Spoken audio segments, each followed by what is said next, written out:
Selamat datang di Cerit, suara dari mereka yang tak pernah diam. Bersama aku, Pramesti. Jadi, kali ini aku dapat salah satu cerita dari tweet yang ceritanya tentang Sabda Wingit Alas Gumelar. Cerita ini ditulis oleh akun @mahen_rizky19. Ritual darah di balik kabut.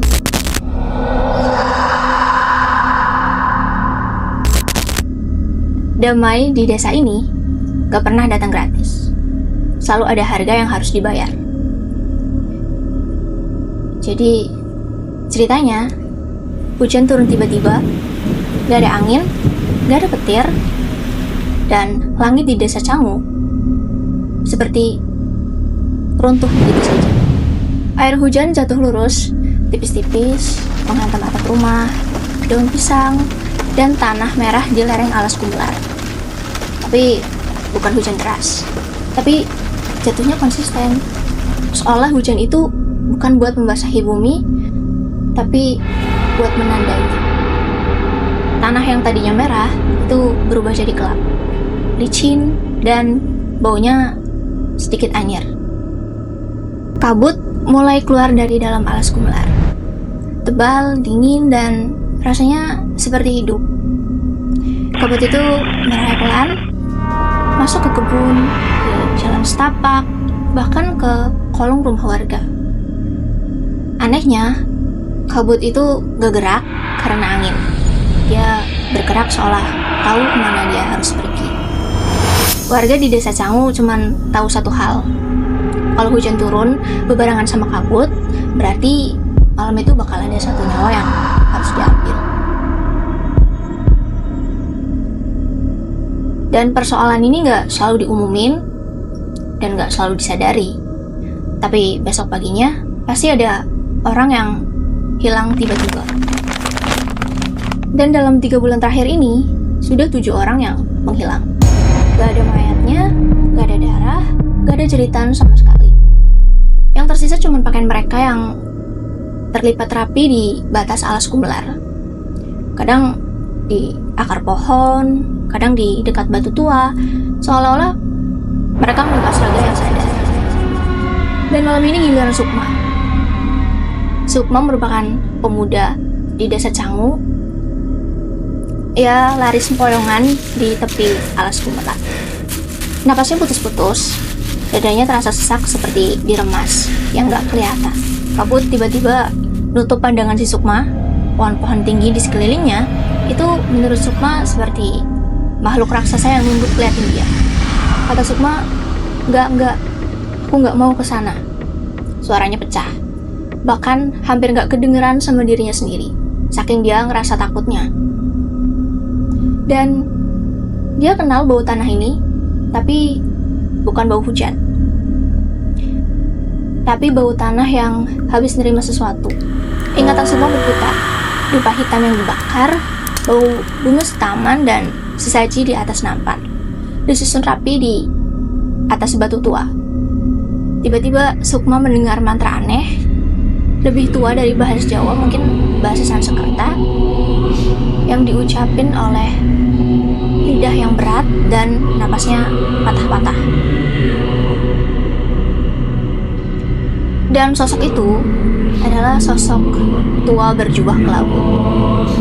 Tersenyum sambil kayak menjilat darah di ujung jarinya, dan tepat di tangan satunya ia megang parang yang masih netesin darah segar.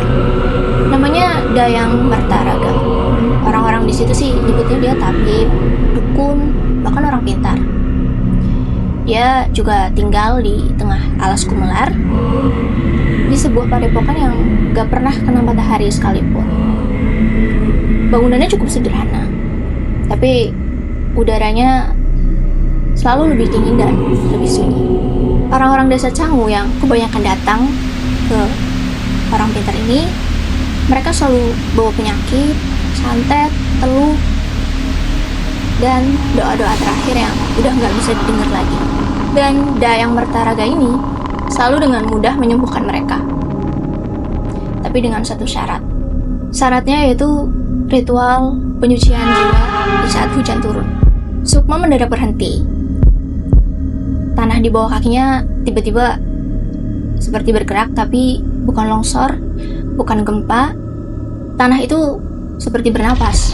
Tiba-tiba ada retakan halus muncul, kayak kulit yang diregangin, akar-akar pohon yang keluar perlahan, bukan tumbuh tapi seperti bangkit. Kabut pun makin tebal, sampai jarak sejengkal pun rasanya jauh. Tapi di balik kabut, ternyata ada sesosok tinggi kurus, rambutnya panjang, basah oleh hujan, kulitnya pucat kehijauan, kayak mayat yang telah mati. Matanya hitam pekat, kosong, di dahinya ada simbol melingkar dengan garis patah, lambang Bayuwara. Sosok ini bilang, tubuhmu masih utuh. Suaranya bercampur sama suara hujan, kayak keluar dari tanah. Jiwamu masih segar. Sukma yang kaget ini pun langsung jatuh, berlutut, tangannya gemeter parah. Sukma nangis, terisak, memohon, karena dia merasa, aku sudah ngasih saudaraku, aku sudah menepati janjiku, tapi kenapa nyawaku yang tetap harus diambil? Dayang Mertaraga yang juga di situ tersenyum. Bibirnya robek, menunjukkan gigi hitam runcing. Ia berbisik sama Sukma, ilmu keabadian katanya. Dan dia bilang dia gak pernah puas sama satu nyawa. Kabut tiba-tiba bergerak, bukan tertiup tapi seperti menutup. Tubuh Sukma tiba-tiba terangkat pelan, kayak tanah nolak keberadaannya. Ceritanya tenggelam sebelum jadi suara. Hujan turun makin deras, membasahi sesuatu yang baru saja lahir. Dan dari kejauhan, di dimensi yang gak kelihatan sama sekali sama mata manusia, itu berdiri istana yang menggantung di langit yang gelap. Singgasananya seperti dari tulang dan cahayanya redup. Pilar-pilarnya berdenyut, kayak urat yang hidup. Dan warga setempat nyebutnya langit sebelah. Lalu Dayang Mertaraga membuka telapak tangannya. Di atasnya ada kayak semacam cahaya merah berdenyut. Dia bilang, jiwa Sukma masih sadar. Lalu Dayang Mertaraga membuka telapak tangannya. Di atasnya kayak ada semacam cahaya merah yang berdenyut. Dan jiwa Sukma masih sadar. Masih berteriak juga untuk minta tolong. Tapi gak ada yang denger sama sekali. Kurang satu lagi, kata Dayang Mertaraga. Setelah itu, raga ini gak akan mati. Umumnya lagi. Dan tiba-tiba hujan yang tadinya deras berhenti. Tapi kabut di sekitarnya tetap tinggal. Keesokan paginya, pagi datang dengan sunyi yang gak wajar sama sekali. Gak ada teriakan kehilangan, gak ada tangisan, benar-benar sunyi. Tapi ya, warga tetap beraktivitas dengan biasanya. Warga buka pintu rumah, nyapu halaman, dan ladang seperti biasa. Mereka gak naruh curiga sedikit